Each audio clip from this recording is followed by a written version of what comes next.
Et vous l'avez dit, hein, le demi-fond ce soir encore sera roi. Moi j'ai sélectionné ce soir pour vous 6 disciplines. Ah bah ça fait beaucoup phares. déjà. Hein. Oui, mais voilà, vous l'avez dit, c'est dense. Alors voilà, on ne peut pas se contenter de 2 ou 3 disciplines. Mais disons en numéro 1, le gros événement ce soir, ça va être la tentative de Genzebe Dibaba contre le record du monde du 1500 mètres dames. 3 minutes 50 quand même, ce serait assez stratosphérique. Elle a couru 3,54,11 quasiment seule à Barcelone la veille d'Athletissima. Donc on va voir ce que ça va donner. Il va falloir suivre les meneuses d'allure. Hein. Et puis il y a également le 100 mètres. Justin Gatlin contre le reste du monde, hein, on va dire. C'est l'habitude. Voilà, le triple saut avec encore un duel entre Pablo Pichardo et Christian Taylor. Le javelot avec Julius Diego et Theo Walcott. Le 100 mètres des dames avec les 5 plus rapides de la saison. Et puis le 1500 mètres hommes avec Mo Farah contre McLoufie notamment. Et puis on ne vous parle pas du reste, mais dans toutes les autres courses, il y a énormément de vedettes qui sont là. Il y aura sans doute de gros chronos. Et on va commencer immédiatement. Vous avez déjà commencé à suivre la présentation avec le 400 mètres haies masculin. Là aussi, il y a les 3 meilleurs chronos de la saison qui sont là.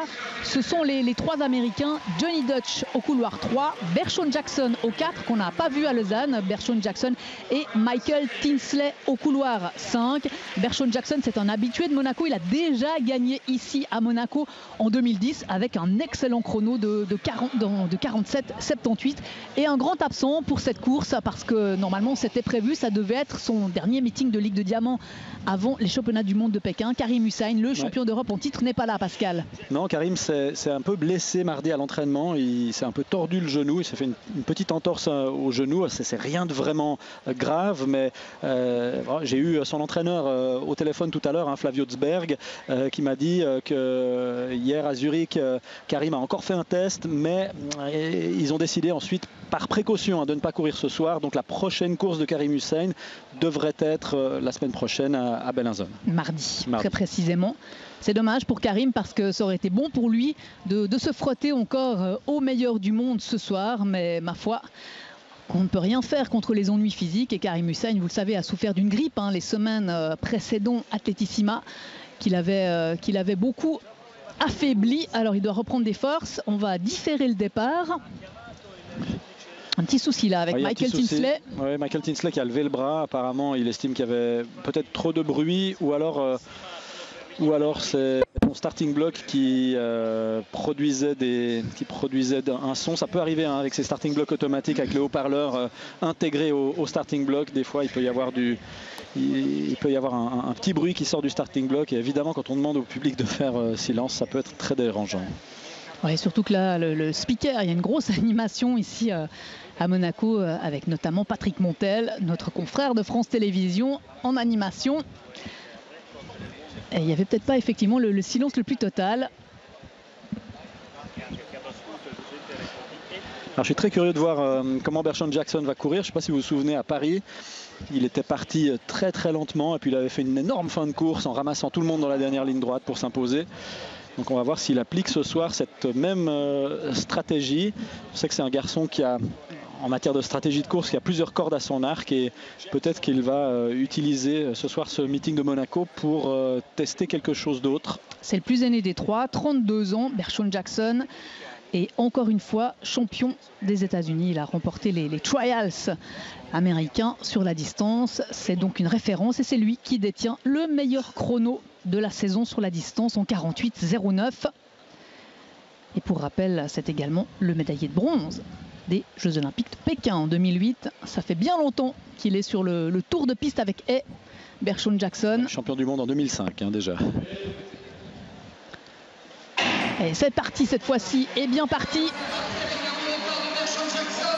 Alors très bon départ de Bershon Jackson qui passe la première haie en tête. Et là on va voir peut-être, ouais, il fait comme à Paris, il calme le jeu et il laisse revenir, regardez. Ouais, voilà, il est en train de se faire reprendre par Johnny Dutch.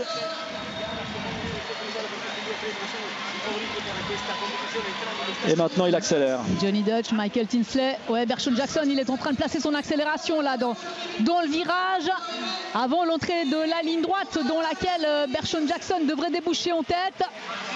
C'est le cas, Bershon Jackson, mais Dutch là lui donne beaucoup de fil à retordre. Hein. Johnny Dutch, Bershon Jackson, et puis également 7, le Sud-Africain Van Zyl qui avait déjà fait une excellente course à Lausanne, mais il est en train de caler Van Zyl et Jackson facilement, relativement facilement pour Bershon Jackson. Joli chrono. 48-23.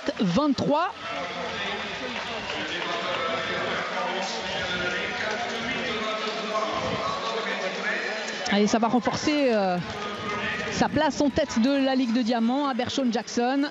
Pour beaucoup d'athlètes ce soir à Monaco, ce sont les dernières courses de Ligue de Diamant avant les finales. Et de façon surprenante, hein, c'est le Polonais Patrick Debeck qui a fait une très belle dernière ligne droite et qui termine avec sa meilleure performance personnelle en 48-62 pour le Polonais Patrick Debeck, que l'on voit ici à l'image, un tout jeune athlète de 21 ans. Ouais, c'est encore un Européen qui vient se mêler à la bagarre. Hein. Ouais, ça va être difficile pour Karim. Hein. Ouais, pour Karim, ça devient chaud. Bon, il n'y a pas de championnat d'Europe cette année. Les championnats d'Europe l'année prochaine, c'est des championnats d'Europe pré-olympiques, hein, on va dire. Donc on va peut-être pas tout donner à ce moment-là. Voilà, on va voir ce que ça donne, mais effectivement dans la hiérarchie. On le voit là, il vient coiffer au poteau Johnny Dutch qui termine donc 3e en 48-67. C'est pas un chrono extraordinaire pour Johnny Dutch. Donc cette hiérarchie européenne, l'année dernière, elle était assez ouverte. Elle reste très ouverte parce qu'un 48-60 à peu près, il vient à se mettre au même niveau que Karim Hussein et que les autres meilleurs Européens comme Kudryavtsev, le Russe par exemple. Donc cette compétition, on va dire, au niveau européen, elle est toujours aussi serrée. Mais le niveau augmente.